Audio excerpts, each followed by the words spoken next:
अतिशय खमंग आणि रुचकर असा हा चिवडा. पूर्वीच्या काळी काय व्हायचं, कधीही भूक लागली तरीसुद्धा घरी काही सापडो न सापडो पण डब्यामध्ये चिवडा जो आहे नक्की असायचा आणि तो चिवडा खाण्यासाठी इतका चविष्ट लागायचा. त्याचं कारण असं आहे की चिवडाचा मसाला जो आहे ना ते सुद्धा घरीच बनवायचे. तर त्याच पद्धतीचा आज मी तुमच्यासाठी चिवडा घेऊन आलेला आहे, एकदम कमी वेळामध्ये, कमी साहित्यामध्ये आणि घरीच बनवलेल्या मसाल्यांपासून. तर इथे अर्धा किलो प्रमाणात पोहे घेतले, अर्धा किलोसाठी 1 वाटी शेंगदाणे घेतले, त्यानंतर अर्धी वाटी थोडेसे वरती जे आहे खोबऱ्याचे काप घेतले, अर्धी वाटी काजू घेतले, काही मिरच्याचे काप घेतले आणि त्यानंतर जे आहे किशमिश घेतले. तर इथे जे आहे मसाला बनवूया. तर 2 चमचे धने, त्यानंतर 1 चमचा कच्ची बडीशोप, 1 चमचा जिरे, त्यानंतर 2 चमचे जे आहे काश्मीरी मिरची पावडर, अर्धा चमचा हळद, चवीनुसार मीठ आणि हिंग, त्यानंतर अर्धा चमचा काळं मीठ. आता इथे काळं मीठ घालायचं आहे म्हणून जे आपलं रेग्युलर मीठ आहे थोडं कमी घालायचं. त्यानंतर मिक्सरला जो आहे चिवडा मसाला तयार करून घेतला, म्हणजेच की वाटून घेतला. त्यानंतर इकडे जे आहे कढई तापायला ठेवली. कढईमधलं तेल कडकडीत तापलं की अशी चाळणी ठेवायची आणि चाळणीमध्ये पोहे घातले की 1-1 वाटीने पोहे घालायचे. जर तुमच्याकडे मोठी कढई असेल तर तुम्ही जास्त घाला, मोठी चाळणी असेल तर. इथे जे आहे 1-1 वाटी पोहे जे आहेत ते घालून हाय फ्लेमवर पोहे तळायचे. जेव्हा पण आपण हाय फ्लेमवर पोहे तळतो तर त्याचा काय फायदा असतो, एकतर पोहे जे आहेत ना ते तेल जे आहे अजिबात शोषून घेत नाही आणि त्यानंतर जे आतमध्ये जे कच्चापणा राहतो पोह्याला तो जो राहत नाही. तर इथे जे आहे हाय फ्लेमवर पोहे जे आहेत तळून घ्यायचे आणि छान असे निथळून मग एका परातीमध्ये किंवा मग एका मोठ्या भांड्यामध्ये तुम्ही काढू शकता. त्यानंतर पोहे जे आहे एका मागोमाग मी याच पद्धतीने सर्व पोहे जे आहेत तळून घेतले. त्यानंतर शेंगदाणे घातले आणि शेंगदाणे हलके तळले की त्यामध्ये लगेच जे आहेत काजूसुद्धा घालून घेतले. आता काजू तळण्यासाठी फार वेळ लागत नाही आणि शेंगदाणे तळण्यासाठी जास्त वेळ लागतो, त्यामुळे मी अगोदर थोडेसे शेंगदाणे जे आहेत हलके तळून घेतले आणि त्यानंतर यामध्ये काजू घातले. तर काजू जे आहे हलके ब्राऊन गोल्डन होतील ना तितके आपल्याला तळून घ्यायचे.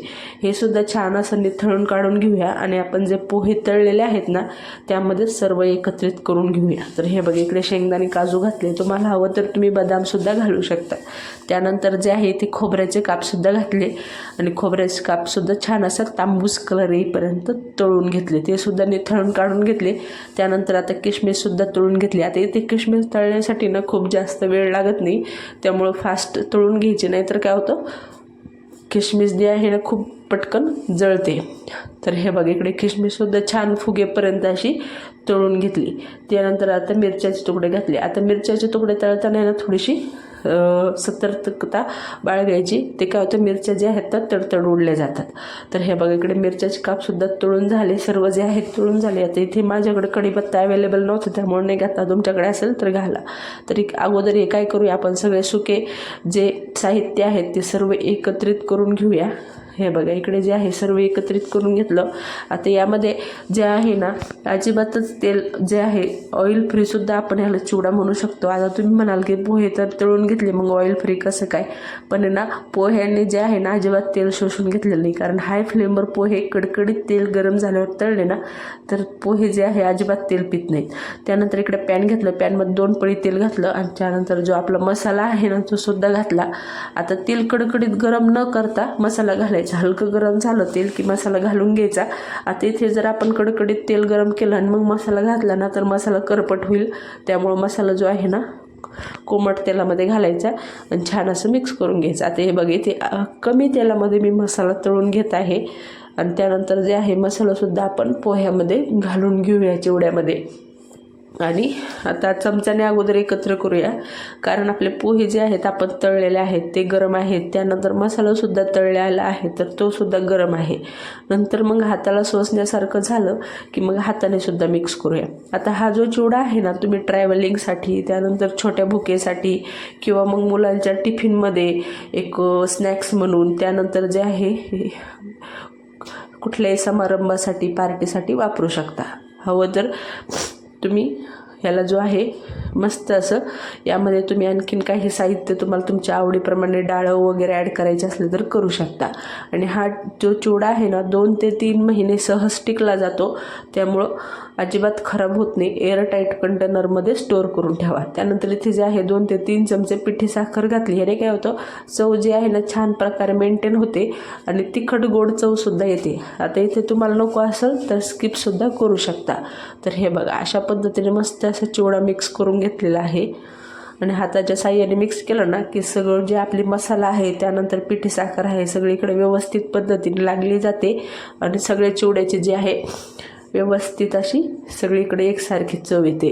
आता पूर्वीच्या काळी काय व्हायचं ना, जो चिवड्याचा मसाला आहे तो घरीच बनवला जायचा, त्यामुळे चिवडा जो आहे ना खाण्याला अतिशय असा चविष्ट आणि रुचकर लागायचा.